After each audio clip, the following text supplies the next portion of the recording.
നമ്മൾ ഒരു കാര്യം ചെയ്യാൻ ഇറങ്ങി പുറപ്പെടുമ്പോൾ നമ്മളെ പ്രോത്സാഹിപ്പിക്കുന്നവരെക്കാൾ കൂടുതൽ നിന്നെക്കൊണ്ടത് കഴിയില്ല എന്ന് പറഞ്ഞ് പിന്നിൽ നിന്ന് വലിക്കുന്നവരായിരിക്കും കൂടുതൽ.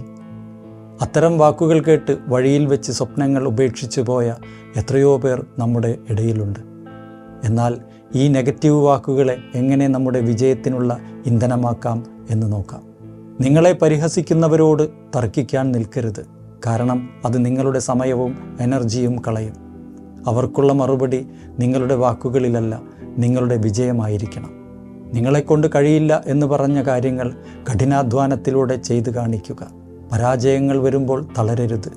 തോൽവികളിൽ നിന്നാണ് നമ്മൾ പാഠങ്ങൾ പഠിക്കുന്നത്. ധ്യാനാത്മകമായ ഒരു മനസ്സോടെ പോസിറ്റീവ് എനർജി നിലനിർത്തിക്കൊണ്ട് മുന്നോട്ട് പോവുക. ലോകം എന്തു പറഞ്ഞാലും നിങ്ങളുടെ ഉള്ളിലെ കഴിവിനെ വിശ്വസിക്കുക. ഇന്ന് നിങ്ങളെ നോക്കി പരിഹസിച്ച് ചിരിച്ചവർ നാളെ നിങ്ങളുടെ വിജയത്തിന് കൈയടിക്കുന്ന ഒരു ദിവസം വരും. അതിനായി സ്വയം വിശ്വസിക്കുക. നിങ്ങളെ തോൽപ്പിക്കാൻ നിങ്ങൾക്ക് മാത്രമേ കഴിയൂ. ആത്മവിശ്വാസത്തോടെ മുന്നോട്ട് നടക്കുക.